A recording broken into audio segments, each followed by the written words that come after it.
Hold up. Wait a minute.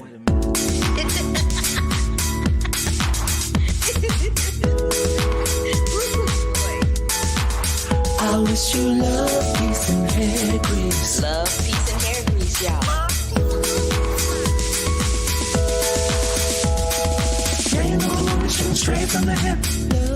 This is Carla Renata, aka the Curvy Critic, and I shoot straight from the hip. Yeah, you know it's shooting straight from the hip.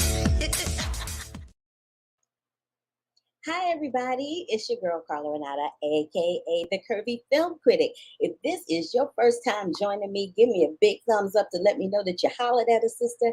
And if you have been here before, welcome back, y'all. What we do here is we do reviews on films and we talk to people above and below the line in the film industry. We got a jam-packed show for y'all today, including the cast of Reasonable Doubt, which is on Hulu. Which includes Emma Yahtzee Cornaldi, Michael Ealy. Who else we got up and through there? Let's see who we got. Sean Patrick Thomas, McKinley Freeman, Angela Groby, Tim Joe. It's created by Black women. Kerry Washington is one of the executive producers. Ramla Mohammed is one of the creators and directors and producers as well. And we'll be speaking to all of them. I also got Angie Thomas and Jamila C. Gray from On the Come Up. It dropped on Paramount Plus last week, but I wasn't able to show their interviews last week, their full interviews, because I had too many interviews, y'all. And that's a good problem to have. Anywho, I have Angie and Jamila. And then from Bros, I have Miss Lawrence. Y'all may remember Miss Lawrence and Miss T.S. Madison. Miss Lawrence was in the Billie Holiday movie with Lee Daniels, and T.S. Madison has been on RuPaul's Drag Race. There's Miss Jamila, isn't she gorgeous? We're going to talk a little bit about, and she's from On the Come Up, like I said, and then we're going to talk a little bit about Don't Worry, Darling, the film that has been causing a big ruckus that is directed by Olivia Wilde and starring Harry Styles and Florence Pugh, who you see in that photo. And then we're going to end it out with a little Catherine called Birdy as I'm talking to the curvy director herself, Miss Lena Dunham, y'all. I'm about to get all in. But, you know, usually I talk to y'all about what I did the week before. But before I get into that, let's just give a big old RIP to Miss Louise Fletcher. That is a picture of her in her Academy Award-winning role of Nurse Ratched in One Flew Over the Cuckoo's Nest. She was so scary in that film, and that character left such an impression that Hulu started a whole series called Ratched starring Sarah Paulson. It was fantabulous. If you haven't seen it, hop on over to Hulu and check it out. And then when I finished that, I went and I did my first in-person Film Independent moderating gig, y'all. I work for Film Independent quite often, but most of the time it was online because we connected during the pandemic. So I'm out and about, and there I am with Miss Catherine Ferguson, who is the director of the Sinead O'Connor documentary, Nothing Compares, and I will be talking about that film next week when we come back with the Curvy Film Critic with Carla. Boom. So what I would like to do is start out talking about, let me see. Actually, I'll talk about Don't Worry, Darling a little bit further down the line. I said I was going to talk about Amsterdam, but I realized it doesn't open until October 7th, so I'm going to push that one back a little bit. But I can talk about what I did see. I went to see the re-release of Avatar. Disney invited me over to the lot to watch that. And I'm ashamed to say, but I never saw Avatar. And I was like, wow, this was, when I looked at what James Cameron did, it was groundbreaking for its time. So I cannot wait to see what he does with Avatar 2 and 3. They are working on 2 and 3 right now. Those are, I think 2 is going to drop in December, and I'm not sure when 3 is going to drop. But when I find out, I will let y'all know, because you know how I roll. All right. So without further ado, let me get into this interview that I did with Miss Angie Thomas. Now, Angie Thomas, like I said before, is the writer of the books On the Come Up and The Hate You Give. But I sat down and talked to her, and baby, she told me something about TLC that's gonna blow your mind. So take a look and listen to this interview with Miss Angie Thomas from Sanaa Lathan's On the Come Up, baby. Carla Renata, the Curvy Film Critic. Hey, Angie. Hey, how are you? I'm well. It's great to finally speak to you. I wanted to talk to you so bad when The Hate You Give was put on. So I got to talk to you for this. I'm so excited. All right. I'm so excited. Thank you so much. Yes. So, sis, when did you first fall in love with hip hop? Oh, I first fell in love with hip hop when I was probably about 6 years old. I remember being in my neighborhood in Jackson, Mississippi. In my house, my mom and my grandma played gospel all the time. But if I went outside, the older kids were playing hip hop. I remember hearing Master P, Ice Cream Man as a kid. You know, I remember hearing Tupac for the first time. I remember seeing TLC and hearing TLC. I actually was probably younger than 6. I remember at 4 years old, my pre-K teacher would play TLC while we were having nap time. And I would stay awake just to listen to Ooh on the TLC tip. And I came home rapping Left Eyes raps. And my mom was like, what are you doing? Where did you learn this? I did not send my pre-K kid to school to learn 2 inches or a yard rock harder if it's sagging. What you know about Ooh the TLC tip? You better stop. You better stop that. I'm a huge TLC fan, huge. So yeah, no, that's when the love for hip hop started for me. Seeing people who looked like me make themselves heard really spoke to me. I love this film, and I love anything that is based off of your stories, simply because you find a way to find what's important about our community and highlight those parts about our community that are often ignored or marginalized. Why do you gravitate toward telling those types of stories? You know, I especially want to tell the stories of Black girls because Black girls are so often forgotten, ignored, disregarded. You know, being a Black girl in America is hard. And so often you don't see things that speak to you. You're either, you know, you watch a lot of movies, Black girls are either the girlfriend or the sassy best friend. We were rarely given that center stage. You know, when I think of movies that feature Black girls at the forefront, one of the first ones I think of is Love and Basketball, which is ironic, you know, but right. I want to show our experiences. I want to show how beautiful we are. And I'm not saying that Bree and Star represent every Black girl out there. They're just, a few of them. And so we have so much more to offer the world than what the world seems to think we do. I was watching this, and as I was watching it, I was getting vibes of like this on the come up being Sparkle for the hip hop generation. What you think about that? You know what? That would be amazing. And my big hope too is that there are going to be some young women out there who watch Bree's story, and then I later hear that On the Come Up inspired them in their journey as an artist. Maybe as a rapper, maybe as a singer, maybe as an author, whatever it may be. I hope that the story of Bree and her genius inspires them in their genius. That would be, if that's the legacy of the movie right there, then I feel like we've done our job. Well, listen, you did your job and then some. I am so excited that I finally got a chance to chat with you, sis. I hope that I have many more opportunities in the future. You have inspired me to be the best that I can be as a Black woman navigating in these waters. So thank you a million times, and have a brilliant, wonderful rest of your day. Thank you. You've made mine so much better. So thank you so much. My pleasure. See you next time. See you. All right. Yes, that was Miss Angie Thomas, the author of On the Come Up, and she also wrote on the Hate You Give. So if you have not seen those books, The Hate You Give and On the Come Up, please do yourselves a favor and grab those books and read them before you see the movie, because you'll be surprised. Some things, don't end up on screen that are in the book, and we'll talk about that a little later on with another project that's coming up next week. But without further ado, here's Miss Jamila C. Gray, who plays Bree in On the Come Up. And I got a little surprise for her. Take a look and a listen with this interview with Jamila C. Gray from On the Come Up, y'all. Hey, sis. Hi. I'm digging the hair.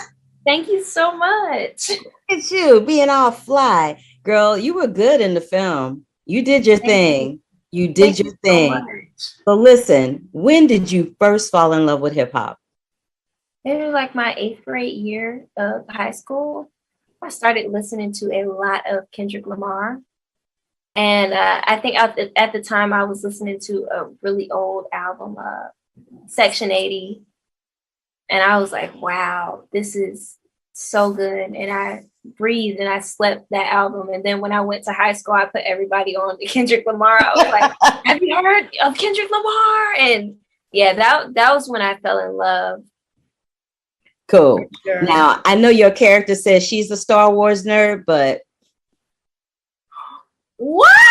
I would be the Star Wars nerd. So I just had to show you. I love that. I'm a Star Wars nerd too. Girl, okay, we can have a whole conversation about that, but let's finish talking about on the come up, okay? So that scene where there's a line that you say, I'm not a killer or a hoe. I should be enough so I don't have to play those roles. What does that mean to you? Because I know what it meant to me when I heard it. Mm-hmm. I want to know what it means to you having said it. Black people are automatically boxed into few roles. Black women are sexualized, and Black men are considered thugs. And sometimes, well, we all know that's also what sells. So in the music industry, that's what you get a lot of the time. You get the woman who is the sex symbol and the guy who is the thug. And it's hard to find a lot of artists who don't fall in that category, or the artists that do fall in that category are less popular. They aren't mainstream. And I just think it's important to see Black people in other positions and in other roles than the ones that we typically expect of them. I think that's so important. I think it's important too. Talk to me about that scene where you got body slammed. How difficult was that for you? Because it was really difficult to watch. It was really hard. I think, going into it and never experiencing that before, but only seeing it happen over and over on the news, it just felt, the best word I can use to describe it is icky. I do know. Because at any time, this can happen to any of us, and that's the scary part about it. And I think on set, it was overwhelming to even play that part. Well, listen, you played the part and you did the daggum thing, okay? You did that. You did that. You spun them rhymes. You did your thing, sis. I'm so proud of you. And I'm looking forward to whatever you got going on next. I am there. Invite a sister to the junket. Yes. Thank you so much. You're welcome, Jamila. Talk to you later.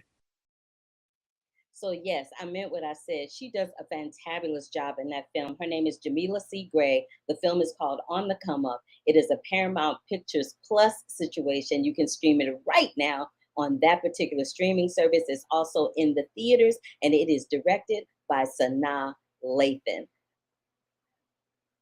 Well, thank you. So I'm going to go to the chat. I just started talking and didn't tell y'all what I was talking about. So I'm in the chat room and I am looking at the comments, and Brandon, who's always here, tells me that his animation classes are going extremely well. So we're really happy about that, Brandon.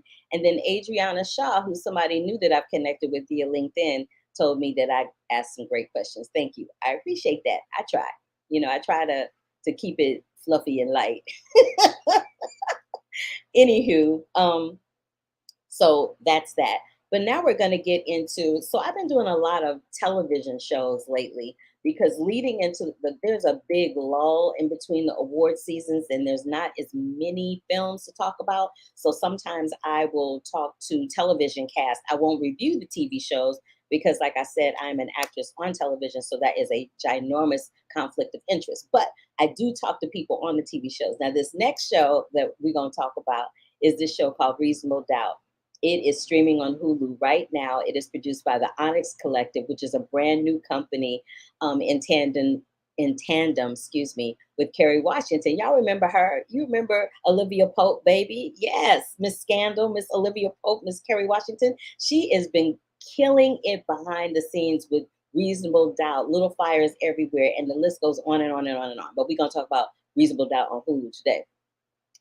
I was so excited because most of this cast, I've either worked with them or I know them or I've interviewed them numerous times.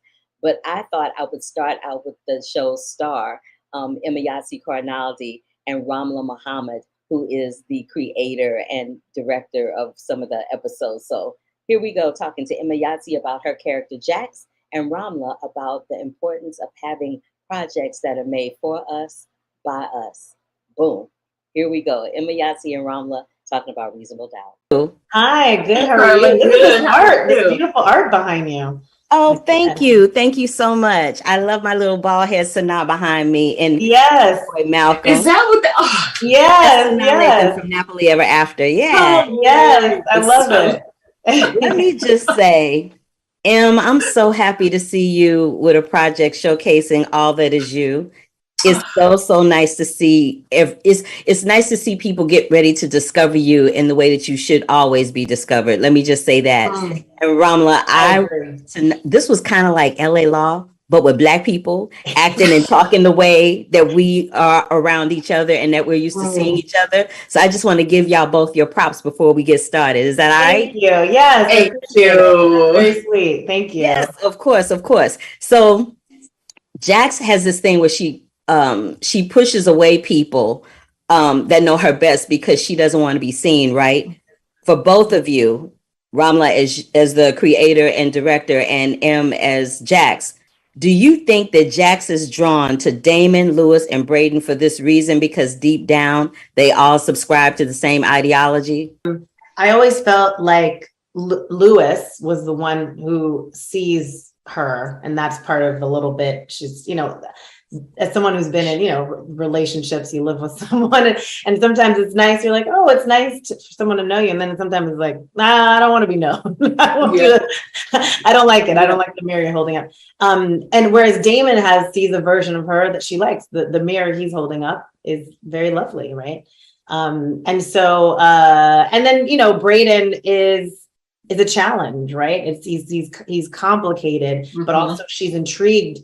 As just the legal part of it is intriguing, like the message, like kind of, why would he do this, or what the complications of the case could be where she could win, right? So I think that there's different reasons she's intrigued by these men, and I think that's what's fun to watch play out, right? And I think other people would say that she pushes people away or what have you. I don't know if Jax really feels that that's what she does, and aren't we all like that? When somebody kind of brings something to us, it's like, well, maybe you're talking about yourself. I don't know if I do that,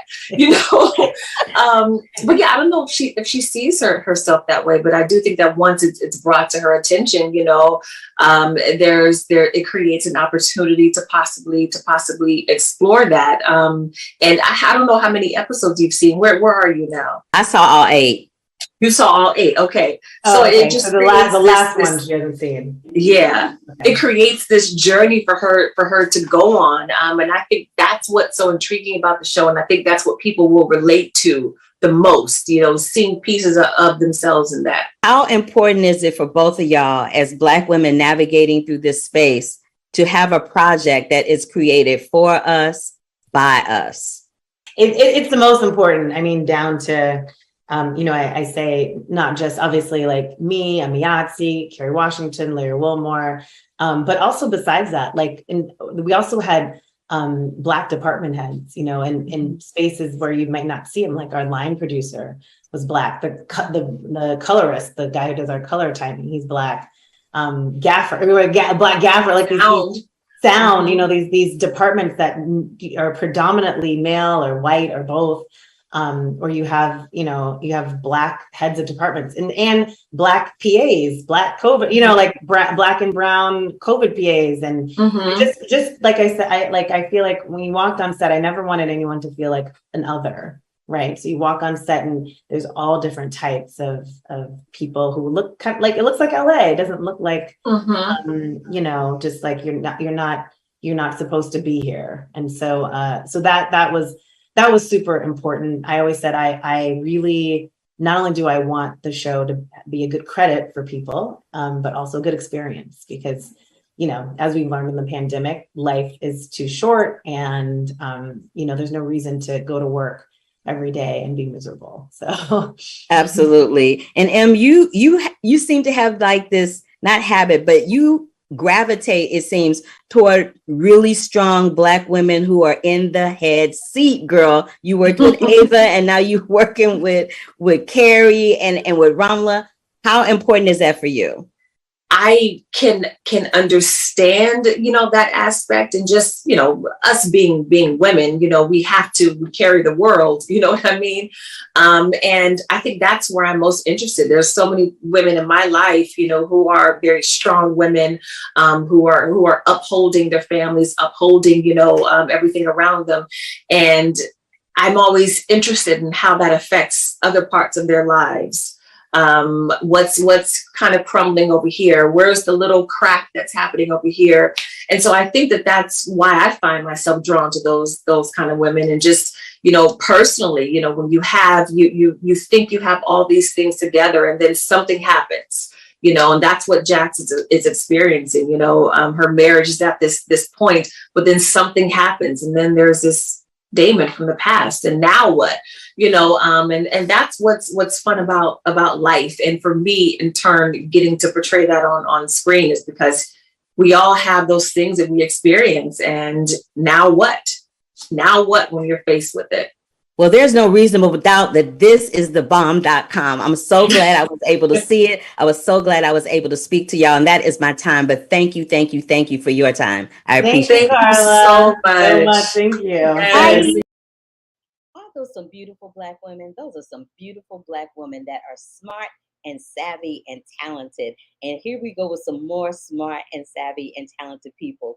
This next group of people, Angela Groby, I know from musical theater days in New York, Broadway. We never worked together, but we know a lot of the same people. And Tim Joe actually played my nephew on an ABC sitcom called The Neighbors. That's how I met him, and we've been cool ever since. So I talked to them about representation, because Daniel, who's played by Tim, and Crystal, who's played by Angela, they are not conventional characters in a courtroom drama. So we talk all about it. Take a look and a listen to this interview with Tim Joe and Angela Groby from Reasonable Doubt. Hi, good. How are you? Look at this art, this beautiful art behind you. Oh, thank you. Thank you so much. I love my little bald head Sanaa behind me. And yes, boy, Malcolm. Is that what the yes. From Napoli Ever After. Yeah. Oh, yes, I love it. Let me just say, I'm so happy to see you. Why did I play the wrong interview? I'm sorry, y'all. Critic, what's up, Phil? Hi, Carla. Good to see you. It's good to see you too, boo. I was so excited. This is one junket where I actually know everybody on a personal level. So I was really excited. And I was super excited to see you guys in this project, because y'all are like the comedy relief. Every show like this needs some comedy comedic relief people navigating in and throughout. Is that what drew y'all to this project in order to take these roles? I'll start with Angela first. Were you like, ooh, this is a good, yummy comedy part in a drama. Do I want to do this? Yes, but also it was also that I thought the pilot, when I read it, was so good. I was like, I need to know what happens before everybody else knows, because I'm dying to know that. So like the writing was so good. But I come from a comedy background, so I was like, oh, this will be fun. I was like, I like where Crystal is like landing. So for me, it was from the pilot. I was like, man, please sign me up for this. I know this. We all come from comedy backgrounds. I worked with Tim on a sitcom back in the day. Well, how do you feel about that, Tim, about embracing your comedy side in this project? It's funny because, as a silly actor, I was like, I want to do drama. As I get older, I want to do drama. Like, I'm not even a funny guy in real life. I'm just like, most of the times when people are like, oh, you do comedy? I'm like, yeah, we don't see it. But so when I got the chance to be in a legal drama, I thought I'd be like doing something like a lot more serious. But then as soon as I started reading the scenes and then seeing how I could serve the story and most importantly, serve Jax, the character, I was like, yeah, in a way, Daniel's not ever playing for comedy. He's just being himself. So I'm never trying to play for the comedy. I'm just being myself. And if it's funny, so yeah, at the end of the day, like the experience of working on this set with this cast and crew has just been such a positive experience in my life. I love how Daniel is always seeking Jax's approval, but Crystal could care less. That's because I'm the little dog and Crystal's the cat in the office. You're not wrong. He's not wrong. That's pure comedy. Angela, I just want to get your thoughts on this. How do you feel? Because usually when we see somebody's assistant in a law firm in a television drama, they are a size 0 and they look just as, thin as the person that's playing the lead. You are curvy. You are gorgeous. They dress you so that you can look fly every time you are on the screen. How do you feel about that type of representation in Reasonable Doubt? Carla, I thank you for that question and the acknowledgement of it, because I feel so proud. Even from like my fittings, I thought Crystal was going to look a certain way, but they were like, oh, no, we're celebrating. I was like, oh, we're embracing all of this that I've worked so many years to also embrace and find love and joy for myself and all of these curves. So to be able to walk into this space and be able to celebrate myself as I celebrate myself when I'm not at work always, it feels so good. And I am so proud to be representing for the plus size beauties of the world, because Crystal lets you have it with these outfits. She lets you have it. Tim, I love that you called me your auntie. Hey, nephew. Yeah, auntie. How do you feel about being in this project? Because you are just an individual. You're not an Asian individual. Like there's no, here's our Asian character. You know what I mean? And sometimes with shows like this, they go there. How do you feel about just being a human being for once? That's a challenge for me, even when I saw the character written out as someone that's quirky and almost nerdy. Those being like dorky words that may have come across on top of the character. But the challenge to me was to say, I want to look beyond that and play who the soul of the character is, because previously, if I had seen those kinds of words on a character description, it's an immediate goes to my trash. I don't even play with that kind of stuff. But with this one, the challenge was to embrace me for who I was, because I trusted the team was working on it. Mm-hmm. And in the same way, the way they dressed me, I thought I'd be, in different hands, Daniel would be nice haircut, a suit, looking like all sharp, and maybe put off to the side of the corner. But you watch this show, Daniel's got this weird ass mop top. He's got these colorful clothes, and they just sort of place him right there. Mm-hmm. And they're not letting me go to the corner where I want to be.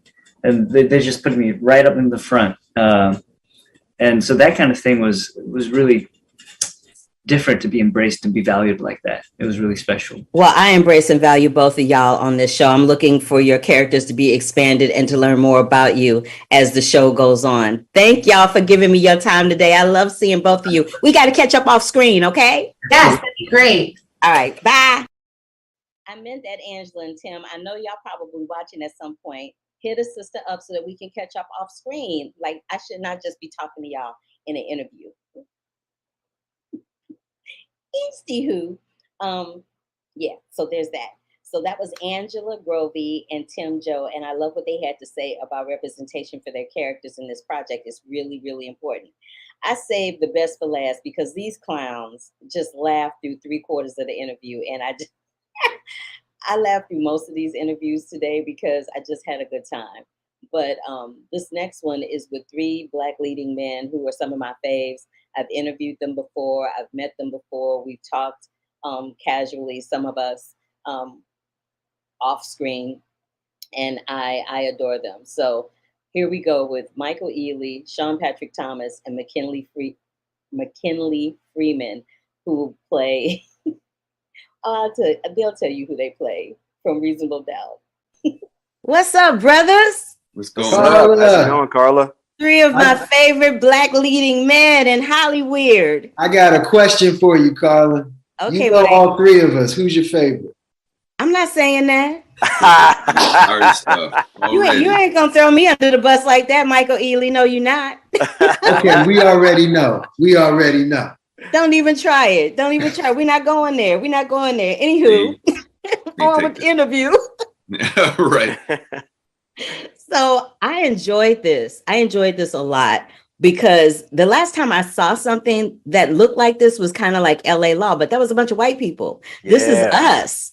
and it's created for us by us with a lot of stuff going on. So having said that, Jax's character is this person that kind of she pushes people away that know her best because she doesn't want to be seen. Do you think that Damon, Lewis, and Braden subscribe to that same ideology? And that is what causes all of them to have certain types of conflicts with Jax? Wow, that's a good question. I think that's absolutely true. I think it's absolutely true. It's ironic that you say that because my character actually says that to Jax during one of the episodes on the show. I say the reason you and I never really clicked at the beginning is because I could see that you saw right through me, and I wasn't remember having that. I remember that episode, and then shenanigans ensued right after that. A little bit, yeah. And so you nailed it. You know, it's kind of like that's really what's at the core of a lot of these dynamics between all of these characters, and it makes everybody squirm, and that's great entertainment and great TV. I agree 100%. I think the great thing about the way it's written, how it all comes together, is that there's that push pull. It's like magnets, and timing is the distance, right? And there's these moments where you feel like you're close, but something separates you. And I think the big thing with Lewis and Jax is just even example. There's conversations about communication and not talking, and that's an indication like, hey, you're moving further away than I had anticipated, or whatever the case may be. So watching two people that care about each other, that are dealing and juggling their lives and navigating all these things, but still at the core want to find a way that they could potentially walk together is a journey that's worth fighting for, and also hopefully worth watching. All right, Mike, what you got? Since you saved the best for last, I think what I would say is no. I don't think there's an ounce of Damon that wants to push Jax away. I think Damon is extremely accommodating to Jax, mostly because of all that lost time between them. And so I think he's the only one who is trying to make up for like the lost time. And so he is willing to accommodate her and be there for her. Like he sees himself in a certain way with her that she doesn't quite see at first. And it takes time. You know, it takes time. And eventually he's able to penetrate her. Is that what we're doing? Is that what we're doing on the press day? That's what we're doing in the middle of the interview. We're just that's what we're gonna do, Mike. It's a great choice, Mike. Her defensiveness and her walls. And good. All right, here we go. So anyway, back to. Oh, that one was personal. Ooh, you made my nose turn red. Let me just ask you this before my time is up. Oh, Michael, you are funny. So, do you think that that these men are these quiet fire explosions that, due to their individual trauma, right? Each one of y'all have individual trauma that reflects back on Jax somehow? I would say, yeah. I think the answer is yes. I think the challenge in a lot of situations is we take our trauma, put it on somebody else, and then ask them to fix it. Where a lot of the journey for Jax and Lewis specifically is like our own trauma, but trying to make sure that even in my own complicated way that I'm dealing with my own stuff and not throwing it on you, and hopefully not vice versa. Yeah. I think Damon wants Jax to save him in a lot of ways, because in the beginning of their relationship, she was the only one that could really see him, and he never ever forgot that about her. So yeah, he definitely projects that on. And I think with Braden, he crosses a line that forces Jax to confront some of her trauma from the past as well. So yeah, all of y'all are deep. Sean, Mike, McKinley. Ooh, y'all are some deep brothers in this project, but I was down for all of it. Thank you so much for giving me a slice of your time today. I appreciate you, and I'll see y'all next time. Thank you, Carla. Thank you, Carla. You see how Mike really do me? He is so wrong for that. But I'm glad we had a good time, and we were still able to have a really nice, invigorating conversation nevertheless. Before I get into these interviews from Bros and Catherine called Birdy with Lena and Miss Lawrence and T.S. Madison and Andrew Scott and everybody else, I want to talk about, I'm on the documentary board for the Critics' Choice Association. And I've been watching a lot of documentaries, but two that really stood out to me was this one that centers around Buffy St. Marie. Now, if you don't know who she is an indigenous recording artist who was very, very popular in the 60s. She basically was erased from the mainstream music industry while representing indigenous women in that lane. She's now 80 years old. And the documentary is called Buffy St. Marie, Carry It On. And it dropped on September 23rd in theaters. This is the thing. She was told, when you're told that you're ugly, dirty, savage, that you don't belong, then somebody like Buffy St. Marie comes along and she changes your mind. When I tell you, people told her that if she couldn't read music, she couldn't be a musician. They told her that she couldn't possibly be Indian because there aren't any more Indians. These are two things that people consistently told her for why she could not be in the music industry. But my favorite thing about Buffy St. Marie is this. She sold her rights. There's a song that she has, a really popular song that she has called Universal Soldier. And she sold the rights to her song for $1.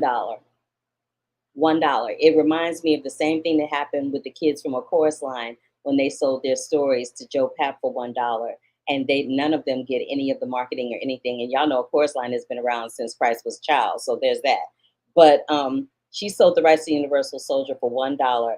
And it took her $25,000 to buy back a song that she wrote, and just part of it, like part of the publishing rights, not even the full publishing rights. And there's this song called Until It's Time for You to Go. People consider it the first feminist song. Elvis recorded this particular song 9 times. It was he and Priscilla's love song, apparently. But that particular song has been recorded 157 times. And this time, she didn't sell the publishing rights to that. So if you get a chance to see Buffy St. Marie, Carry It On, please do that. I also want you to take a look at, I talked about this when I came back from TIFF. It's called Sydney. It's the Sidney Poitier doc that is produced by Oprah Winfrey. It's on Apple TV Plus. And today, starting today or sometime this weekend, it's also playing in theaters as well. And it's directed by Reginald Hudlin. Y'all, this is the most heartwarming tribute to Sidney Poitier we could ever have. So please do yourselves and check that out. I just want to bring those two projects to your attention before we go on and talk about Miss Lawrence and Miss T.S. Madison, who are in Bros. Baby, when I tell you, these dolls had me rolling in our interview talking about representation of LGBTQ people in this film, because this is the thing. This film doesn't talk about them being queer couples, doesn't talk about a queer hookup. It's just human beings that are hooking up and falling in love. But before we get to T.S. and Miss Lawrence, I want you to hear what Nick Stoller, the director, had to say about it. So take a look and a listen to this interview with the director of Bros, the movie, Nick Stoller. So right out the gate, I'm so curious. I just need to know, how do you go, clearly you know comedy, but how do you go from the Muppets to Bros? I'm just saying. What's the difference? I don't see the difference. I don't know. I mean, they're both funny. I think it's like, you have to be true to the core of whatever the thing is, and so with Muppets, and also I'll say with Muppets, I wasn't directing it, and I didn't think I could direct it. And then, and James Bobin did a brilliant job with that. But it's not, when I'm directing something, I need to be really inside of it. And so, but with Muppets, there's a similar, like, I think both things have like a heart, the big heart at the center of it, and both try for big laughs and try to, but also have a big heart and are not cynical. Like neither thing is cynical. I'm not a cynical person, and I think all the things I've worked on aren't really. There's a great we cut there's a Fozzie Kermit Beaker threesome that we cut out of threesome scene that we cut out of Muppets. Oh man, you shouldn't have told me that. I gotta find out what it is. I'm joking. I'm joking. Stop it. See, you ain't right. So I love the movie. I think it's groundbreaking and it's gonna be historic for a lot of different reasons. But I want to know, when you and Billy were collaborating on this, how did you collaborate on what the tone was going to be? Because what I got from it is that you're just dealing with two people that are human beings. They're not gay, they're not straight, they're not black, they're not white, you know, they're not queer, they're not trans. How did you guys decide what the tone was going to be? Yeah, I mean, that was something, you know, Billy and I have a lot of differences and a lot of similarities. Like, he's gay, I'm straight, I'm married with 3 kids, he's single, like, you know, but we're also very similar. We both love comedy, we both love the same movies. Whenever he or I see a movie, we both basically have the same opinion of it, which is like kind of crazy. You know, I don't share that many opinions with maybe anyone. So tone was never really a question. You know, we both knew it needed to be super funny and it needed to be really honest. And then also, you know, I don't like to see characters as types. You know, I like to try to like delve into every character's humanity, even if the character has like 3 lines. I want the audience to come away with like, who was that waiter? That waiter was really interesting. You know, like, and that's a way to make everything really funny, you know? And so that went down to the casting too. You know, another thing I do is with all the and this is true of all the movies I've done, I love to have a big comedy cast, and where every comedian has a different tone and a different style and a different screen presence, because it makes your movie more interesting to watch, you know, versus just having a bunch of people who are, you know, all from the same place, you know. And so I think like that's done to make the movie really funny and richer. I laughed out loud. I was laughing and talking out to the screen, talking to the people next to me, talking to the people in front of me. It was a situation for real, for real. Yes, that's you awesome. should be going like this. That's you should be awesome. going like this. That's the highest compliment. Talking back to the screen is the highest compliment. Listen, and you know, for us, for Black folks, if we talking back to the screen, you did the daggone thing. You know what I'm saying? So there's that. Yeah. But I also want to talk to you about, how did y'all, what was the thing about Deborah Messing something that was scripted, or was it something that y'all just came up with and thought, you know what would be really funny? Oh, we scripted it. And that was in there for a while. And it was also, we knew with the museum board, with the museum scenes, that there would be an ally, like a celebrity ally, who would be straight. And we instantly, both of us were like, it's Deborah Messing. And then that scene we wrote, and then it kind of stayed the same. That was one of those scenes that a lot of the script changed, but that scene kind of stayed the same. And Billy, who knows her from Billy on the Street, emailed her or texted her, and she was like, I'm doing it. I'm in. Like, there was no, like, usually there's a little bit of a back and forth. She was like, tell me when and where, and I'll show up. And it was one of those things. And she was awesome. She was so fun. And what was funny, too, on that one is that she told me that this is the first time she's cursed in something. So cursing Deborah Messing is, like, maybe the funniest thing I've ever seen. Well, on that is a great way to end. That was hilarious. Cursing Deborah Messing. That's how we're going to end. Yeah. Thank you so much, Nick, for your time. Again, I really enjoyed the film, and I hope that you all have much great success with it. Oh, thanks so much. Thank you. You're welcome. Bye. Bye. Baby, I will never be able to get the phrase cursing Deborah Messing out of my head. It just makes me laugh out loud. Okay, but if you thought that one was a little chuckle, or the one with Michael Ealy and them was a little chuckle, or the one before that was a little chuckle, you ain't heard nothing till you done seen this interview with me, T.S. Madison, and Miss Lawrence from Bros, baby. Here we go. Talk to me a little bit about what it means to have the LGBTQ plus community represented in this film as simply human beings, not queer, not black, white, male, female, but just human beings. Well, it's like I've been saying all day, honey. Like, we are on this earth having a human experience. And it's not just because I'm trans, or it's not because I'm black, because I'm both of those at the same time. But before I'm any of those things, I'm a human being. And we're all on a quest to find love, whether we admit it or not. We're on a quest to find love. We want to be loved. We want to be in love. We want to have that someone or someones, because I'm finding out that everybody likes a lot of different things, but that wants to love us. And so that is the biggest and most simple human experience that we all have, whether we're gay, straight, bi, trans, gender non-conforming, you know, we all want to have that experience. Cool. Could you piggyback on that, Miss Lawrence, a little bit for me? I will. You know, this movie means that there is a little boy, a little girl that may be trans or gender nonconforming or lesbian or gay. Or bisexual. Or bisexual that won't have to lean to their own understanding about the places and spaces that they will have the right to occupy in this world.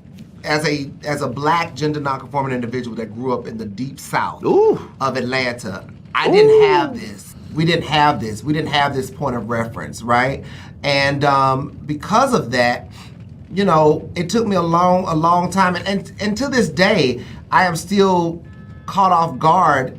Can they hear that? I'm sorry. I am still caught off guard by a lot of the opportunities that I get, and it affects the way that I'm able to celebrate who I am and who we are, because I didn't think any of this would be possible. I never thought that a movie like this would be made with an all LGBTQ cast in the front and the rear of the lens. You know, the production team, the wardrobe department, the catering, you know, all the extras on the film. You know, I never thought that this would happen.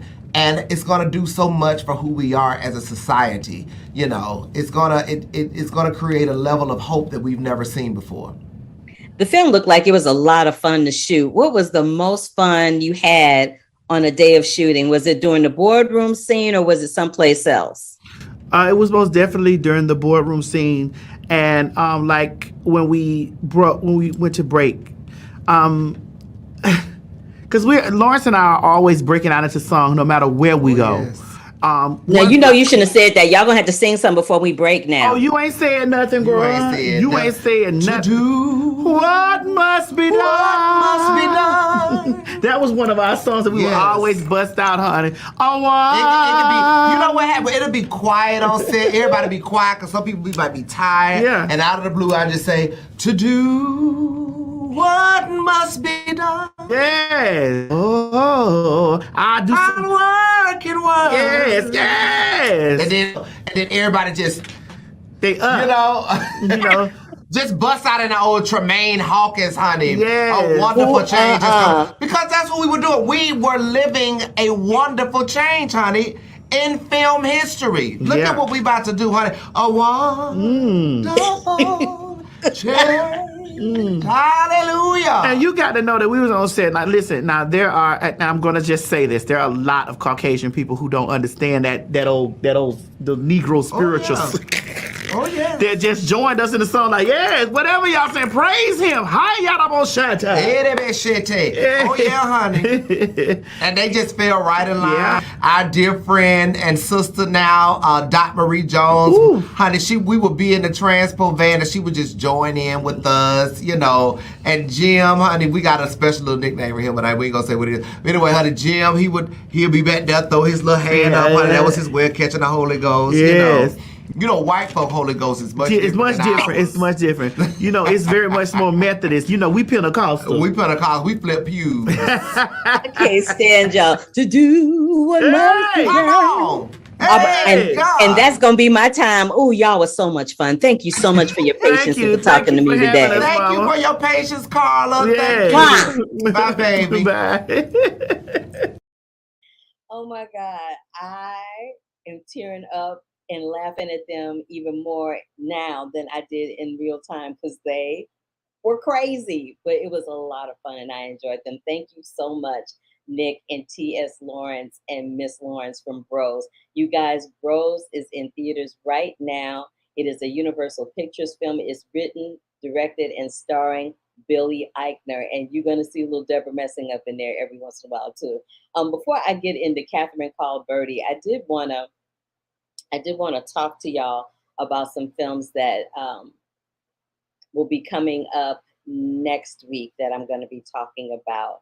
I'm going to be talking about a film called Till, about Emmett Till. It's coming up, and when I tell you I've seen this film and it is very, very powerful. It's directed by Chinoya Chukwu, who is I love her. I love her directing. It's always very powerful, very poignant, and always right on time. I'll also be speaking to the cast of Luckiest Girl Alive, which includes Miss Mila Kunis.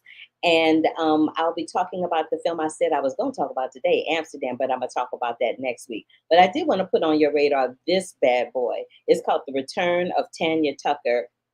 And I'm going to talk about that next week. Baby, Tanya Tucker is a lot. She's a real live wire. And there's another documentary that I saw called The Fastest Girl in the World about this race car driver who unfortunately met her demise doing what she loves. So I'm going to talk about all those films next week. But right now, I'm going to talk about my girl, Lena Dunham, the curvy film director, as she calls herself. She has a film out called it's called Catherine called Birdy. It is a period piece. You know, I love my period piece films. And it's about this little young girl named Catherine, whose father is trying to marry her off so that they can pay off their debt. He's come upon hard times. And, you know, back in the day, daddies would marry off their daughters to get bills paid. So that's what it's about. But it is from a feminist point of view, thus Miss Lena Dunham. But before we get to Lena, we're going to talk to the guys who played Uncle George and Lord Rollo, who were the father and uncle to Catherine, a.k.a. Bella Ramsey. So here we go. Take a look and listen to this interview with Joe and with Andrew from Catherine Called Birdy. What are you guys giggling about? Look at that splendor of that room you're in. Great room. Coffee clutch there. A little coffee clutch, exactly. That is a fantastic room you got there. Oh, thank you. I appreciate it. Thank you so Beautiful. much. I love the film, you guys, and I loved you in it. You both were so wonderfully, your performances were so wonderfully acted. I really, really enjoyed you. Thank you. Thank you. You're welcome. Let's get into it. So if you had a daughter in real life, right, would you want her to be independent with a sense of self, or would you want her to be what Lord Rollo wants Birdy to be? Most people would say, yeah, you want your daughter to be independent and find her own way and not married off to some weird old man called Shaggy Beard. Yeah. I think I'm the same, although I have to advocate for my character and say that I think he wants her, you know, in the medieval times, it's all very well having an independent spirit, but what his terror is that she's going to have an independent spirit but have absolutely nothing to eat or no home to live in. And so what we have to understand is that the idea of romantic marriage is something that's so modern, but actually for so many centuries it was a financial business arrangement that you marry your family into the people who have the most prosperity. So to defend him a little bit, I think that's why he's got all these rich guys, but I think he's lost his sense of perspective almost, and so he's just looking at how much dollar they got and not looking at her. And that's what the message of the film is that you can't put a price on what one's independence or one's spark of divine fire is. You can't just keep that caged in. Stop trying. It's over right, now. Let him know. I want to talk a little bit about that. Thank you for that answer. I want to talk a little bit about that fight scene where you have that. I don't know if that's a chain link. Chainmail? Yes. Was that actually was that heavy or was it light? Yeah, it was actually quite heavy.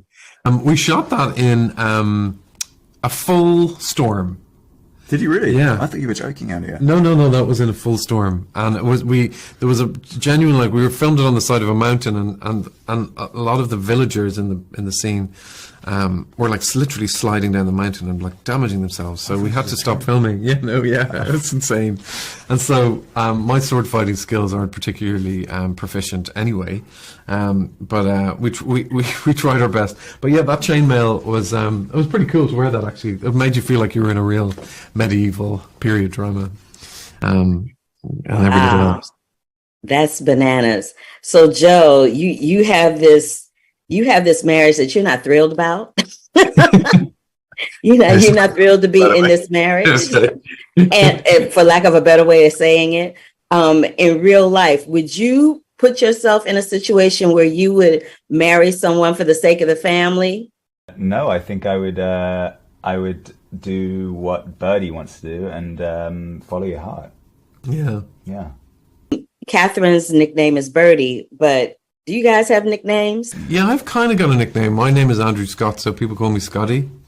I love my old that. friends call me Scotty, yeah. So you can call me Scotty if you want. Okay, Scotty. All right. And how about you, my dear? Yes. So my name is Joe Alwyn, and people used to sometimes call me Jalwyn. Jalwyn. There you go. It's like Elvish. That is hilarious. Y'all are having way too much fun together. I feel like I'm at a party that I was not invited to. You're invited. Oh my God. We've got artichokes. We've got bananas. we've got everything here.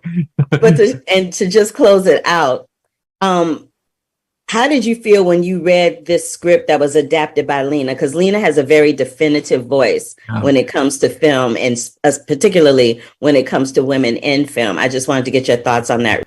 You can really tell when someone really cares about something and is so passionate about something as she was about this. She had put a lot of years and a lot of thought into it, and so reading it was unlike any other kind of period film I'd read. It has her signature and her stamp on it, and it's witty and clever and inventive and funny and moving and tender, and she just has her own very singular voice on everything that she does, and to be a part of that world was really exciting. But it was there, it really was there from the off, and it changed and it grew and it developed, and she rewrote bits and pieces, but it was kind of, the stamp was there from the beginning. Yeah, it really was. And she, like, not a lot of people can do what she does. It's very, very difficult. I sometimes think comedy writing is more difficult than dramatic writing, because, you know, to laugh is an involuntary thing, and to make people laugh is really, really difficult thing to do with this genuine sense of authenticity, but then to also to sort of break their heart and to open their tear ducts as well and open their hearts is even more rare. And so she's a real, she should be cherished.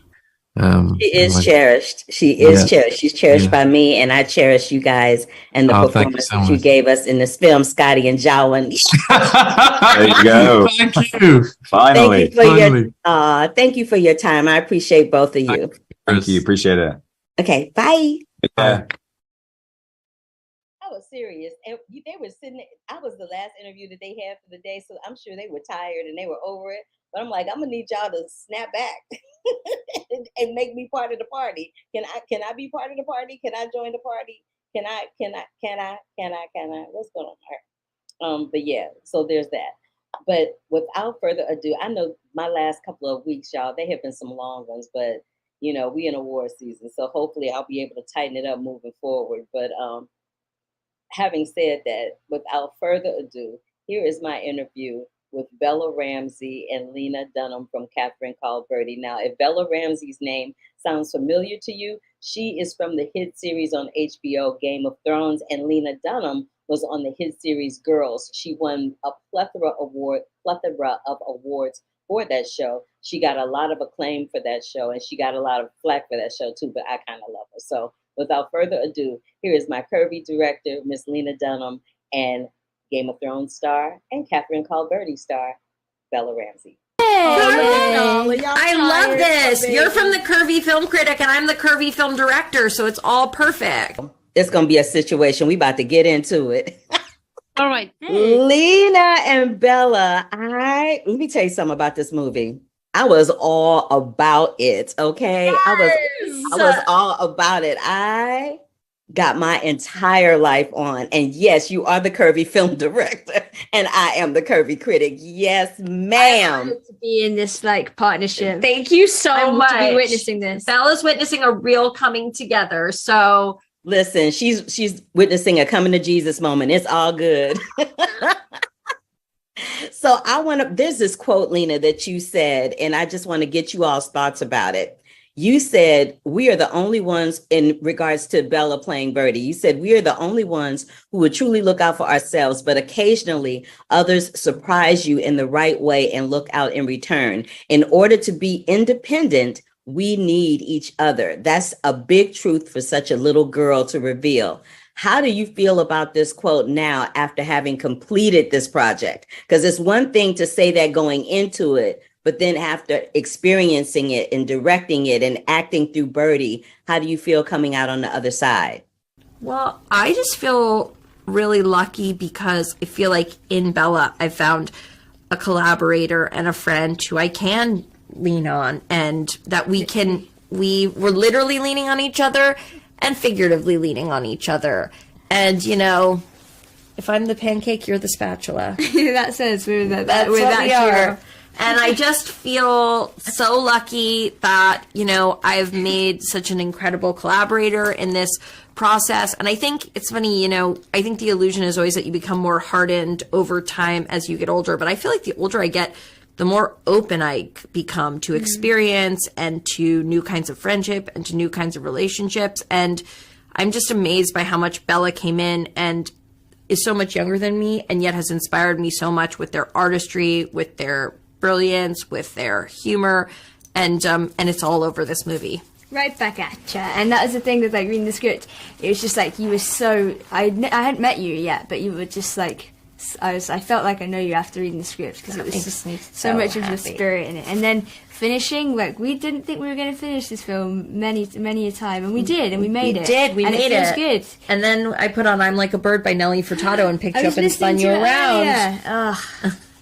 It feels great. Bella is a beast. Bella is a beast. Do you have anything to? She's a beast. Do you have anything to add to what Lena said, Bella? Yeah, just like in terms of finishing the project feels, and like now we're almost at the end of our little press run for it, and it feels like an accomplishment, and I'm really proud of us and the entire team for making something like this. And I will say that I love that you called Bella a beast, because Bella is a beast. Bella's a beast and a creature, but like showed up every day in beast mode, ready to go, and just kind of, I loved, it was almost like Bella didn't just flip through the script. It was like ripping each page off with just passion and enthusiasm. Not literally, but you know, the vibe was that. Figuratively. I say Bella is a beast because Bella can not seem to get away from these period frocks, just saying. Oh my God. We love to try to stuff away from these period frocks. She's filming stuff in the snow and the cold and with wind and mud, and listen.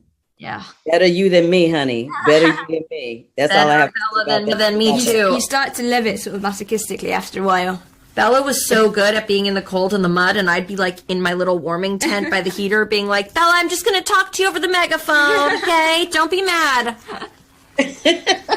Well, in closing it out, I want you guys to know that I thoroughly enjoyed this film. I'm fans of both of you. This is a bucket list situation for me, for both of you. And Miss Lena Dunham, I've been a champion of yours for decades.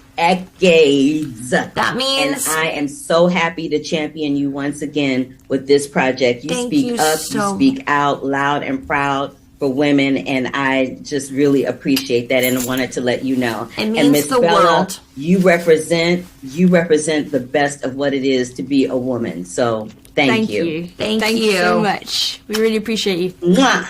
Mwah. Mwah. Mwah. Mwah. I think you represent the best of it is to be. Carla Renata, the Curvy Film Critic.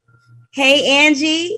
Hey, how are you? I'm well. It's great to finally speak to you. I wanted to talk to you so bad when The Hate You Give was put on. So I got to talk to you for this. I'm so excited. All right. I'm so excited. Thank you so much. Yes. So, sis. Y'all, I don't know why I keep pushing the wrong buttons. Just pushing buttons and don't know what the hell I'm doing. But anyway, what I wanted to tell y'all about Catherine called Birdy real quick before I get up out of here is that there's a line that Lena says. She says, there's a line where Catherine says, bleeding by birthright. And let me just tell you, Lena Dunham throws her unique stamp into this 13th century medieval world like nothing we've ever seen before. And she also brought in the amazingly gifted Sophie Okonedo, who I love. She was also in Ratchet, which was a spinoff of the One Flew Up the Cuckoo's Nest thing. But before I get out of here, I wanted to talk to you about that. And I also wanted to talk to you about Don't Worry, Darling, because I realized I didn't talk about it. So Don't Worry, Darling is a film that's starring Florence Pugh, Harry Styles. It's directed by Olivia Wilde. It's for Focus Features. It dropped over the weekend. This film has had more drama than any film I've seen drop in the last couple of years. There was the drama on the red carpet where they were talking about somebody spit on somebody. There was drama before the press day, saying that Florence Pugh had stepped out of the press day because of some thing that she had going on with Olivia Wilde. And let me just tell you something. It hurt the film's release. All of that drama hurt the film's release. But what I'm going to tell you is, I love this film. It was a film that takes place in the 1950s where Alice and Jack, respectively played by Florence and Harry, live in an idealized community of Victory, an experimental company town that houses the men who work there on a top secret project. The husbands go away to their jobs in the morning like they do in those 50s sitcoms. The wives get to enjoy their beauty, luxury, and debauchery of their seemingly perfect paradise. However, when cracks in their idyllic life begin to appear, exposing flashes of something sinister lurking below the surface, Alice can't help but question exactly what's going on in Victory. Baby, when I tell you Chris Pine is up in there with shenanigans, but the performance by Florence Pugh and Harry Styles in this is absolutely fantastic. Forget the drama, forget all the gossip that you've heard, even forget the Rotten Tomato scores. Just see the movie for yourself. It's a good film. Olivia Wilde is doing great work as a director. I hate that people keep poo-pooing on her films every time she come out with something and there's drama attached to it. But I'm telling you right now, as the Kirby film critic, don't worry, darling, is a good film. It's strange. It's a little unconventional. It's a little creepy in some spots, but it is beautifully photographed. The production value of this film alone is spectacular. The costumes, the sound, the cinematography is really beautiful to see. So why don't you just check it out for yourselves and make your own decision about it, okay? So having said all of that, I'm going to be back next week. Like I said, I'll be talking about Till. I'll be talking about The Luckiest Girl Alive with Mila Kunis, and I'll be talking about the Tanya Tucker documentary. I'll also be talking about Nothing Compares by Katherine Ferguson, the Sinead O'Connor documentary, and I will be going to the New York Film Festival and attending that either virtually or in person. I haven't decided yet, but I'm going to try to do it in person. I'll be there at least for the first night. But yeah, so that is it. Please do me a favor. If this is your first time joining me, please give me a big thumbs up to let me know that you were here. Subscribe to the channel. Click the bell below for notifications if you were on YouTube. If you were watching this via LinkedIn or via FaceTime, not FaceTime, or via Facebook Live or via Twitter. Thank you so much for watching. I appreciate y'all. I really do. And yeah, that is it. Sorry this went super, super long today, y'all, but had a lot to do. I'll try to make it a little more succinct next week, and I'll try to compile these interviews a little bit better too. But until next time, y'all, love, peace, and hair grease, and deuces.